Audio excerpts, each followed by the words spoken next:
bà một con bây giờ mà xin cứ xe mình là mỗi phong con bây giờ mà cứ cả này là cho bà nơi highway Puchma bà nơi Puchma bà cứ sông sông cái nâng khai bà những to bà là những khơi nhai bà cứ được chôn tinh thì cho hai con bây giờ mà cứ được chôn mau pi phun pin mau bà vòng dưỡng bà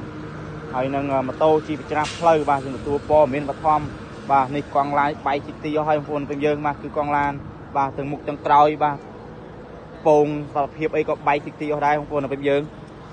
បាទនេះគឺរថយន្តព្រុសជាមួយនឹងម៉ូតូបាទញៀនផ្លាកលេខបាទគឺភ្នំពេញមកសរុប3និង75ផងដែរបងប្អូនទាំងយើងបាទនោះម៉ូតូនៅនោះហើយយើងឃើញហើយបាទគឺកំពុងតែបង្កផ្អើលខ្លាំងមែនទែនបងប្អូនទាំងយើងបាទនេះ